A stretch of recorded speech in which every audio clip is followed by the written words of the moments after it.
Hey there, entrepreneurs. My name is Sushant, and welcome to TrepTalks. This is the show where I interview successful e-commerce entrepreneurs, business executives, and thought leaders, and ask them questions about their business story, and also dive deep into some of the strategies and tactics that they have used to start and grow their businesses. And today, I'm really excited to welcome Chris Clearman to the show. Chris is the founder of Matador. Matador designs, manufactures, and distributes high-performance travel equipment. And today I'm going to ask Chris a few questions about his entrepreneurial journey and some of the strategies and tactics that he has used to start and grow his business. So Chris, thank you so much for joining me today at TrepTalks. Really appreciate your time. Yeah, glad to be here. So, I was just telling you that I really like a lot of the products that you have on your website. It's like, I have to assume that you are, or you have been, or someone is an avid traveler. Like, you kind of capture a lot of the problems that travelers face, especially any traveler who wants to travel light. So can you share a little bit about your background? What were you doing before you started this business, and what really inspired you to start this business? Certainly. So my background is product design. I have a degree in industrial design, which is basically fancy name for product design. And after college, I designed power tools for one of the big power tool conglomerates that owns like half the brands in Home Depot. I was kind of in their skunkworks team, and I was one of the three people responsible for all the new product inventions. So they'd say, we want to do something innovative with circular saws, or maybe more specific. And we would find a way to solve the problem and build the prototypes and really kind of bring that idea to life. From there, I was scooped up by GoPro in the camera company in their early days when they were at like Hero 2, transitioning to Hero 3, and moved to California and worked for them for 3 years, doing all the kind of product design and new product invention work, doing basically the same thing on a team of what was originally like one, then two, and then up to six, I think, for the new product invention team there. So I've always kind of ridden the line between design and engineering, like kind of creative engineering of sorts. While I was at GoPro, a year and a half in, I decided to start my own thing. You know, I had some exposure to Nick Woodman, who's the founder of GoPro, great guy, very smart. But ultimately, you realize like these founders they're not superhuman. You know, if they can do it, I can do it. So I had always had kind of the entrepreneurial urge, if you will, and I had tried a couple things before, but one in particular that got pretty far along, but not quite over the finish line, was a medical product that I was trying to sell to some of the larger pharma companies. It was patented and really interesting product, got a lot of interest, never quite made it over the finish line. And, you know, I was looking at my options, and if none of these companies wanted to take it under their wing for FDA approval, I didn't really want to commit 10 years of my life and raising millions of dollars for development to that specific product. So the way I got into Matador was asking myself, what's the simplest idea in my notebook? I just need, you know, I know the whole back end. I know how to design product, develop it, manufacture it, bring it all the way to launch, but I have no idea how to do fulfillment, how to do retail, like wholesale sales, how to, you know, build a website, an e-commerce website, marketing. I didn't know any of that. So Matador started actually as just a learning exercise. Said, what's the simplest idea in my notebook? I need to get the other half of this experience as it relates to launching product.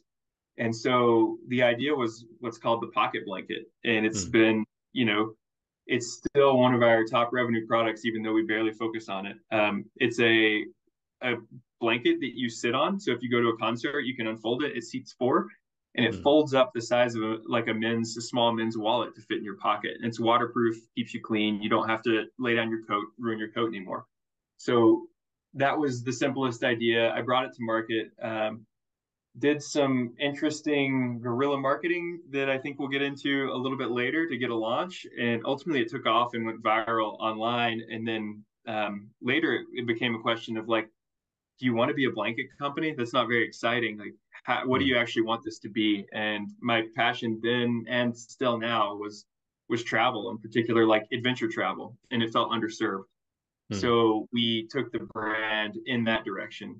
We're sewing lightweight products with this blanket. We have a good factory contact there.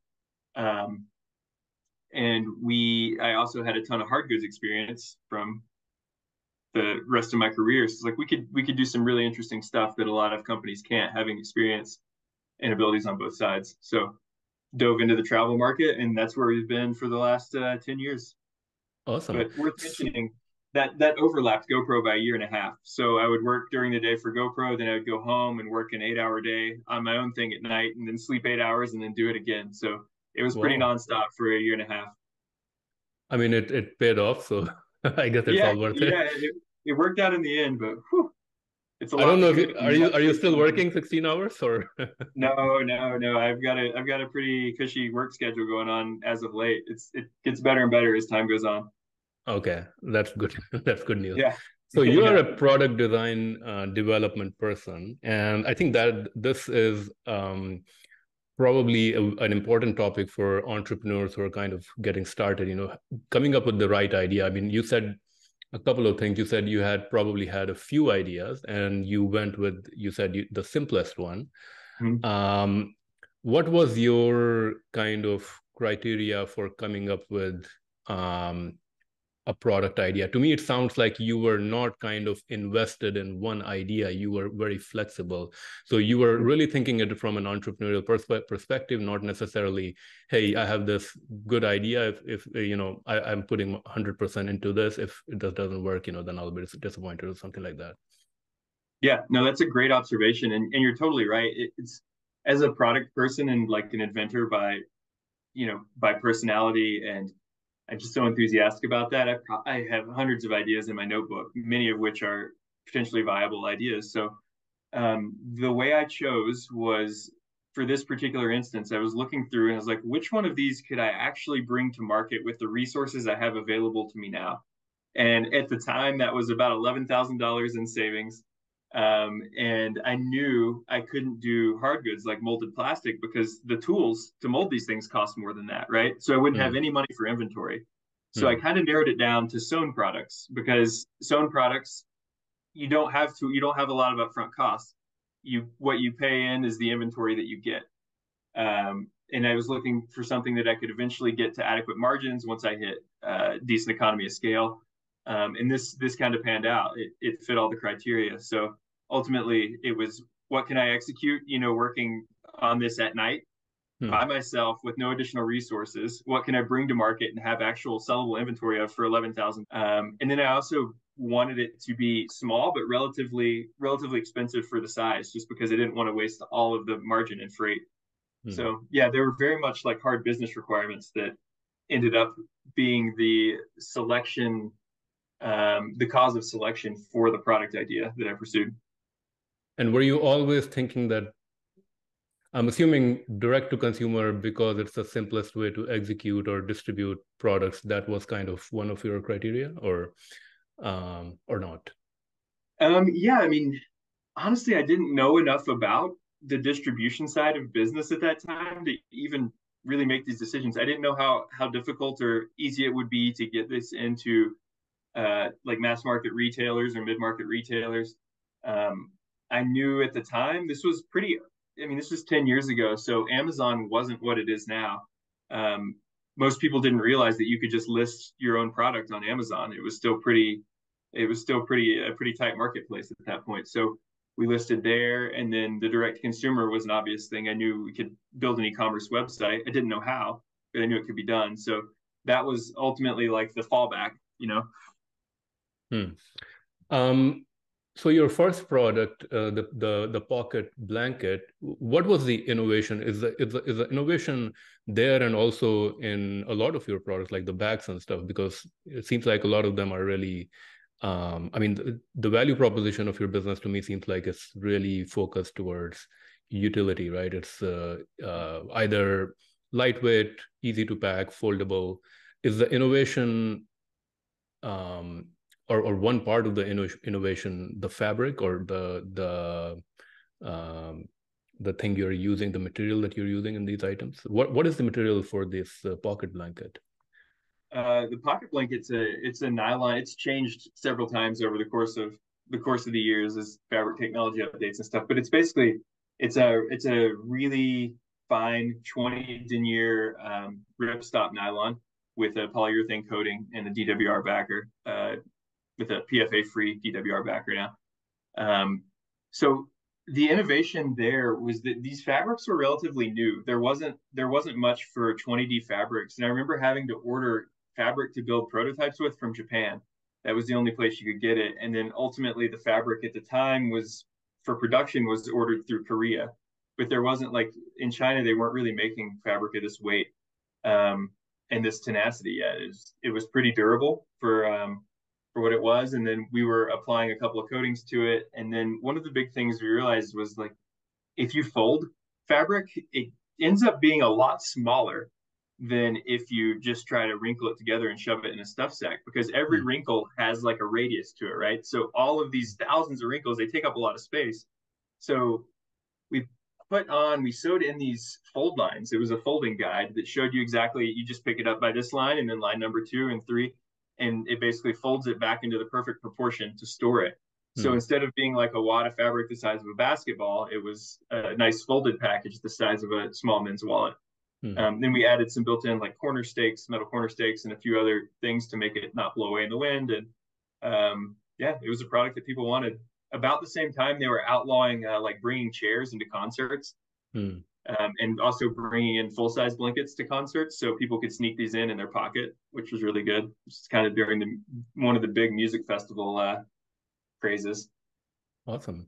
Was Kickstarter or crowdfunding a thing at that time? Like, did you kind of go in that direction at all? Because to me, it seems like, this kind of a product, especially given that, there's so many travel enthusiasts out there, or, a lot of people would appreciate this kind of a innovative product, and I would assume it would be easy to raise funds through a crowdfunding campaign for this. Did you ever go in that direction, or you kind of launched directly on e-commerce? Launched directly. So Kickstarter was probably in its heyday about this time. It was very, very big, but I've never felt that. Well, part of the deal was I wanted to do this as a learning exercise. And I don't think Kickstarter is a way to really understand business and launching a product and that sort of thing. So I didn't want to take advantage of that platform. I've also felt that Kickstarter does a very poor job of indicating future success or success beyond Kickstarter. So most things that Kickstart don't have realistically much of a future beyond that. There's very few places where you get a 5-minute video to explain your value proposition to a customer. In the real world at retail, you've got to catch their eye on a glance as they're walking by, and you have a quarter of a second to catch their eye, and then maybe 3 seconds to tell the entire product story with your packaging. And on the online shopping world is no different at this point. So I think Kickstarter just never appealed to me as a realistic learning exercise or a realistic way to build a sustainable long-term business. So Matador's never done any crowdfunding. Awesome. So you started out with about $11,000 and you had a product. Can you talk through a little bit about, how you got this product, how you got your first customers, and where did you find them? Like, did you put this product on Amazon or eBay first, or you created your own website and then ran some ad campaigns? Yeah, it's funny. So like I said, I didn't know the second half of the process. So I had this product. It was stacked, all up the walls. This was just our little house outside San Francisco. So it's stacked all up the walls. It's out on the back deck in pallets under tarps. My partner Jamie, she's like, we're gonna have this forever. What are we gonna do? How many did you order? I don't know, it was a handful of thousands, like a few thousand, but it ends up taking up a lot of space in a tiny little house.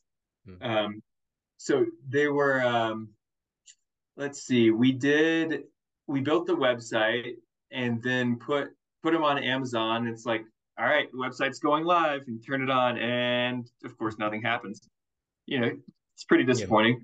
Nobody, there's zero traffic. There's no backlinks. There's no, PR, there's nothing. So, I used the only real resource that I knew how at the time was design blogs. Mm. Being a product designer, every day I would go to uncrate.com or Gear Patrol or Awesomer or The Cool Lector, all of these sites. There's a dozen of them, and I would just Mm. see what new products are going. And I had noticed that once something kind of gets posted on one of those sites, they'll start all the other sites would be like, oh, that is cool and new, and then they'll post it too. Mm. So I picked out a couple of the most influential ones, and I went and made a whole bunch of different email accounts. And I was scouring the web, finding all these different really cool products that I thought would appeal to the people that run those sites. And I'd be like, hey, have you seen this cool axe from Gransfors Bruck and this cool jacket from Black Diamond, and then also this cool blanket from this brand called Matador that's new. And Mm. I would just make these different compilations and submit them in different ways over the course of a couple of weeks.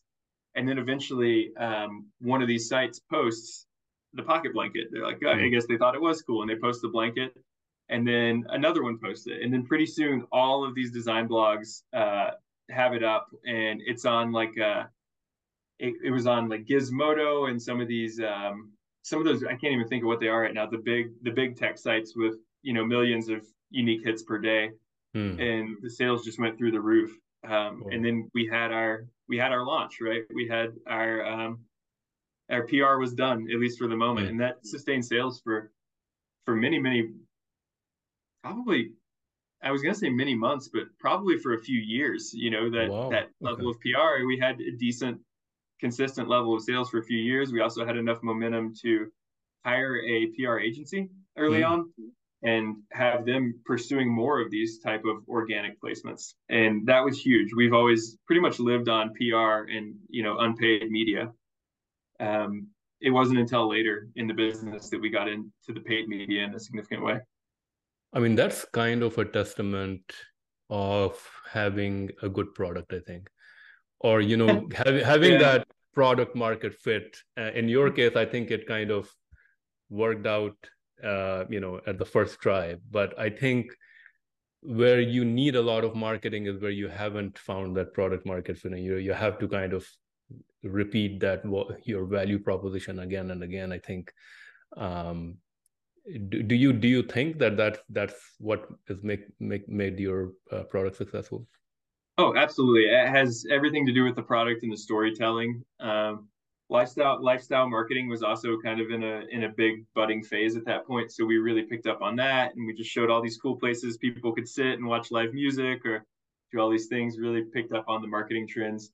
We also designed the product specifically to look like it belonged on these design blogs that I knew I was going to target. Um, so, at the time, these retro patches were sewn onto everything. Like Herschel bags were Hmm. having their initial their big coming forth, and so we kind of picked up that aesthetic and picked colors accordingly, and really just designed to that. But we used what we knew, right? I only knew the product world, so I figured out how to get PR using the product background that I have. Um, it's an interesting way to go about things. And so I guess that kind of gave you enough revenue to start thinking about your next products. How many months or years into your business you kind of introduced the second product? And can you talk a little bit about that, what you did there? Yeah, I mean, we ended up putting out two additional products just a handful of months later. Like I said, there's no shortage of ideas. You can come up with ideas all day long. Hmm. Shortage of time and resources to execute them. Hmm. So we came up with a couple of other ideas. We've since discontinued both of them, but they were things that we could make using the same factory contacts, and they were both soft goods as well, sewn products, so that we could use the same inventory strategy as before. And we had turned over our initial inventory buy that sold through basically in the day that it went viral. We sold all of them. Hmm. So we turned that $11,000 into, call it $40,000, that we were able to reinvest. And it's worth noting that I didn't take any money out of the business for probably close to 4 years. Hmm. Um, so I had to, I kept working for a year and a half, and then we moved to a much cheaper place and kind of lived off additional savings Hmm. while we continued to grow the business. That's a very interesting thing. I mean, you're a product designer, and you said that you don't have any shortage of ideas. What is your, are you still the chief product designer in your company? Um, And Go ahead.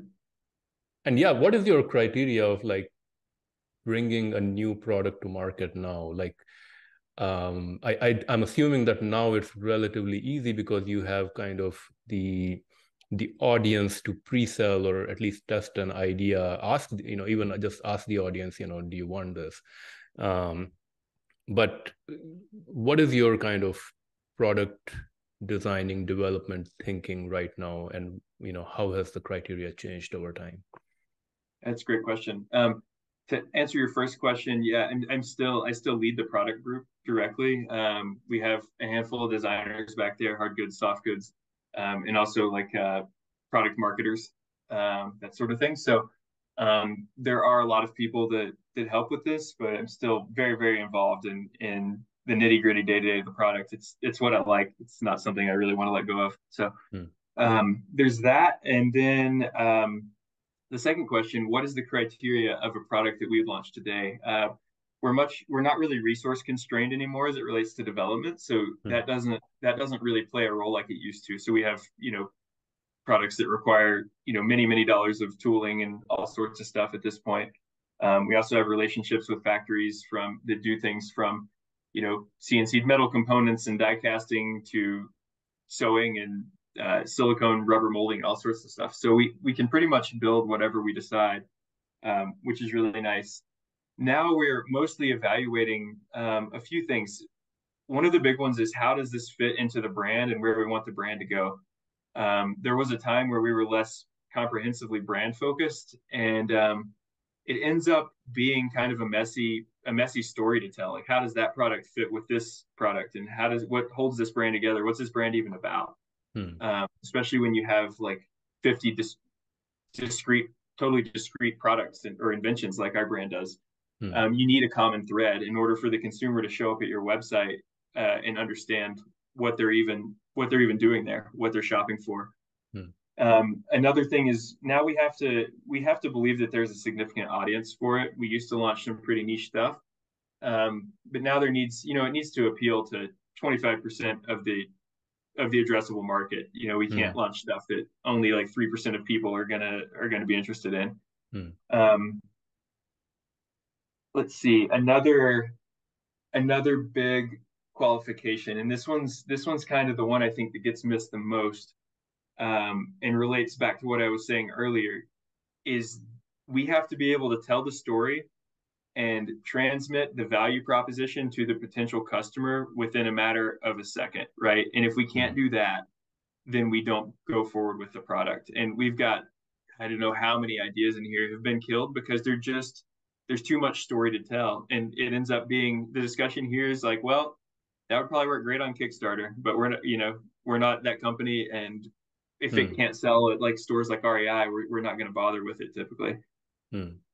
Yeah, I think as I was saying, I think for adventure travelers, once they see your product, like your products, a lot of the problems that I've encountered while traveling, your product kind of like solve them. So it makes like complete sense to me. But not everybody is an adventure traveler. But I'm assuming you're not kind of catering to everybody either. Like you're not catering to like the luxury travelers. No, we're not. And when I say the addressable market, like we're mostly focused on the people who are our market. So when we say it needs to appeal to 30% of the addressable market, that would be like 30% of adventure travelers, not just humans in general or the US market or whatever. So it's still a relatively small chunk of the population. Um, but there is a lot of spillover too. You will see people on cruise ships carrying our backpacks and using our toiletry bottles and stuff like that, like a little more luxury travel. Hmm. Um, and we make some photography stuff, some photography products, and there's spillover into subsequent markets, outdoor market as well. There is a lot of innovation on your products. Do you patent your designs at all? Like, how do you, because I would assume uh, businesses in China, they would have no time making copycats. Yep. How do you kind of make sure your innovations stay protected? Yeah, we do. We have quite a pretty good patent portfolio, and then addressing infringement quickly when it happens. So it's almost always on Amazon.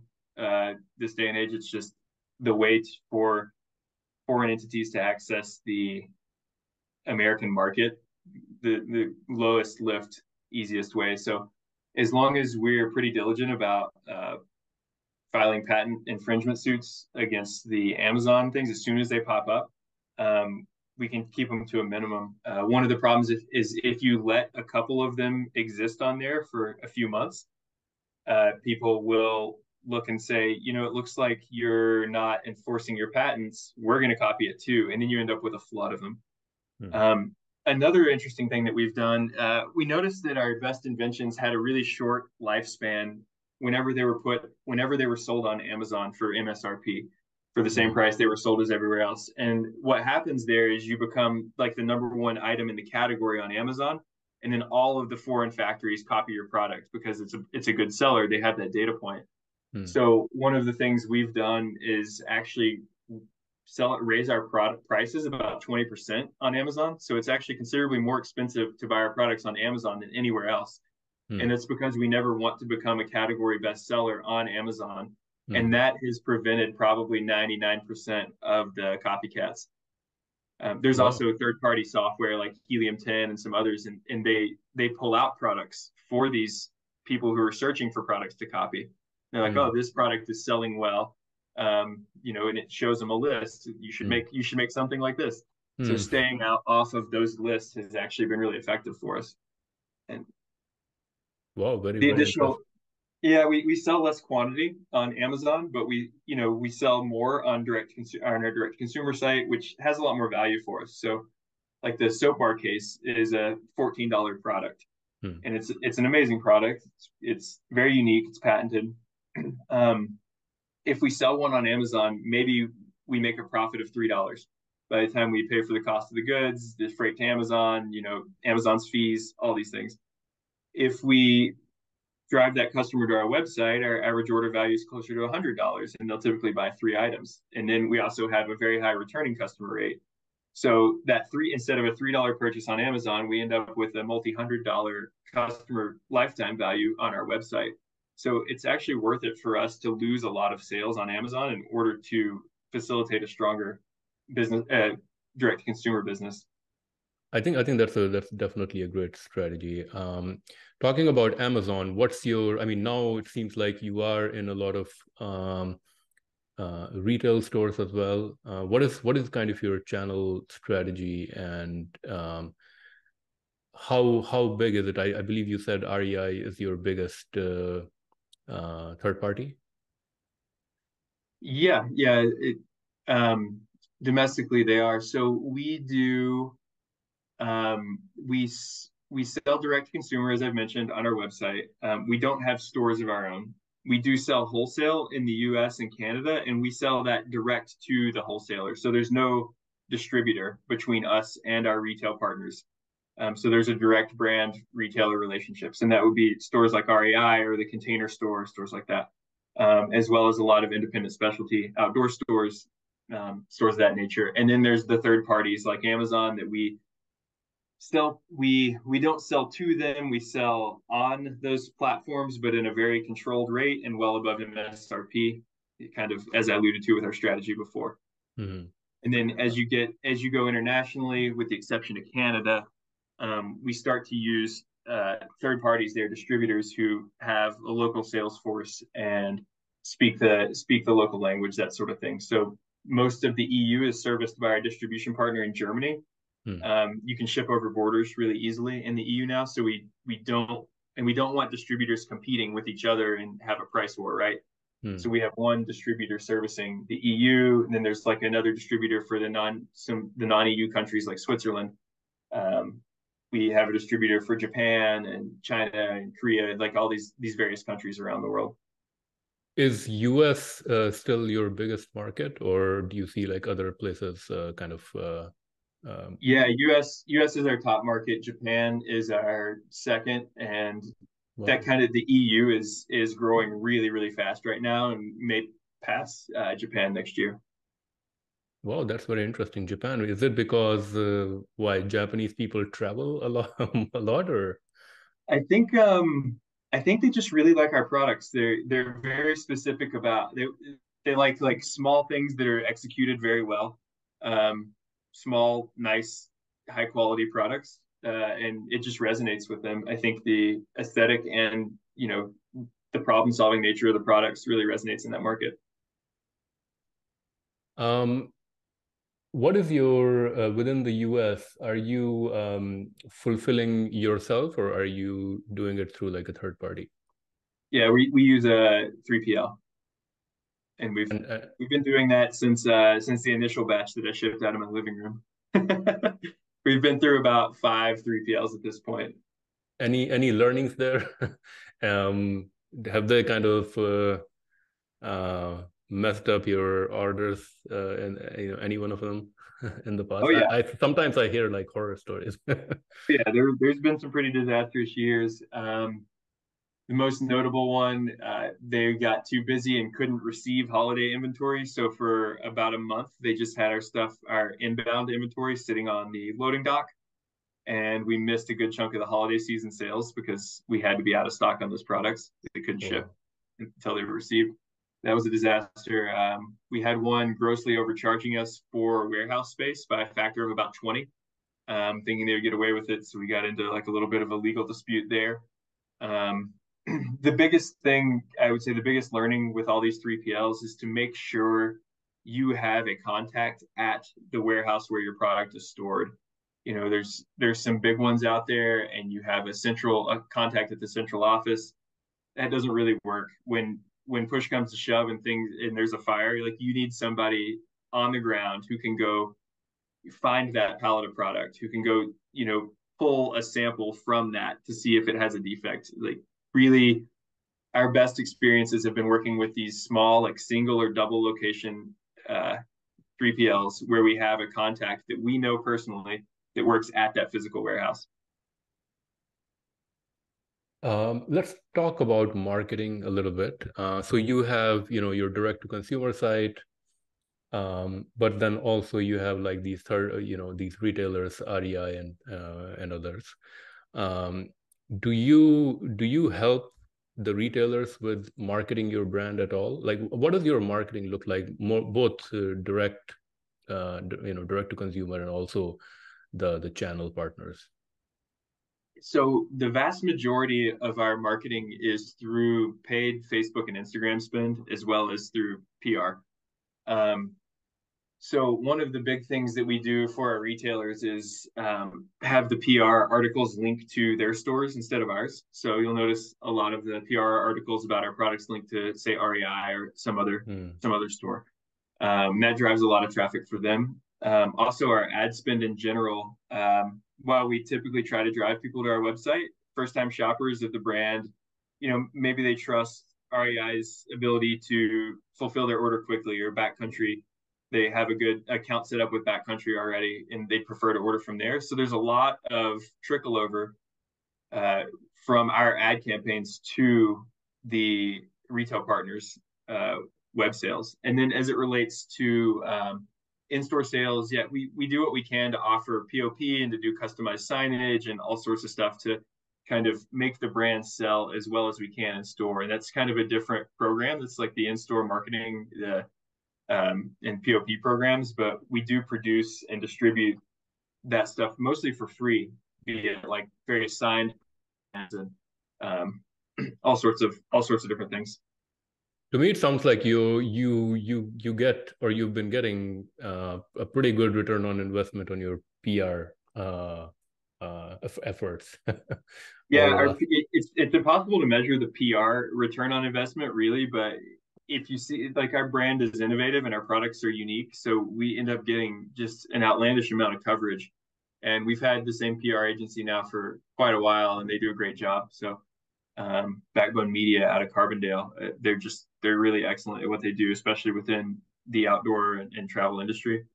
And then our our whole brand, our whole business is bootstrapped, right? Beyond that $11,000, there's never been any additional investment, which is pretty crazy. So the the strategy here is that everything, because of our bootstrap nature, everything has to be ROI positive. So when we're doing these marketing campaigns, we're evaluating, like, did we make more than we spent, after cost of goods and all that? And if the answer is yes, then, like, okay, spend more, right? So any avenue where we think that, or where we're confident the ROI is positive, we're dumping money into that. So you end up, if you have some good ad campaigns going, spending quite a bit and getting a lot of growth across the board, and brand recognition through simple Instagram campaigns and other things.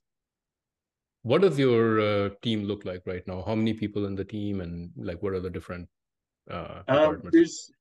There's about 15 here at the office in Boulder, so it's mostly design, and then we have a handful in marketing and a couple in sales and operations. And then outside of that, there's the 3PL in Memphis, and then another warehouse in Hong Kong that we utilize. There's also there's about 12 different sales reps spaced around the U.S. and Canada. They're territory reps, so they aren't working out of house here, but they're representing our brand out there, and they're doing in-store visits and clinics, that sort of thing. And then all of our manufacturing is done in 3 different countries. So China, Vietnam, and Cambodia at this point. And we utilize probably about 18 or so different factories at this point with different specialties. So we're managing all of these production projects for the most part as well. So like when we design something, it's not OEM. We're not ordering it off Alibaba.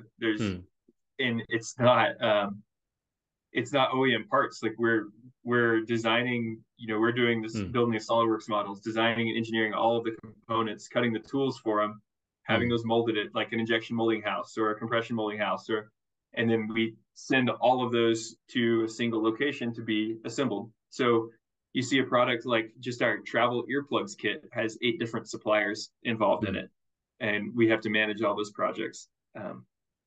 But yeah, it's interesting. It's a surprisingly large business for how few people we have that actually run it at headquarters, and and I like it that way. I'm not inherently a good manager of people. I'm more of a doer. So it's a very flat company structure. Everybody pretty much owns their purview. It has very little oversight, and as long as they keep doing a great job, it seems to work. That's great. I mean, at the beginning of the interview, I believe you mentioned that you knew about product, you didn't even know about any other parts of the business. Oh no, I know about every part of the business. It's pretty no, I mean, no, now you know it. But yeah. but that's where I'm going. Like, what,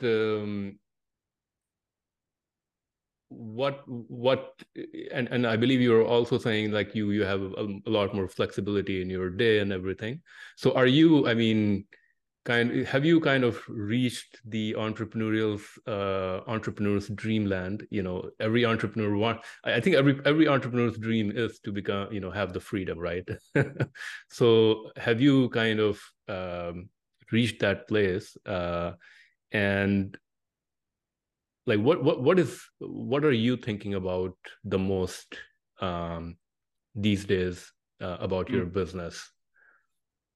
Yeah, that's a good question. So in terms of have I reached the dreamland, this year has been a pretty, we had COVID, which was anything but the dreamland for a travel brand. They basically made activity that we service illegal for 2 years. So that was tough. After that, we've seen a lot of growth. Our financials are really strong. It provides more to me than I ever could have asked for. And as selling stuff becomes easier and the business becomes more established and well-staffed, the employees know exactly what they're doing. It has started to present that freedom.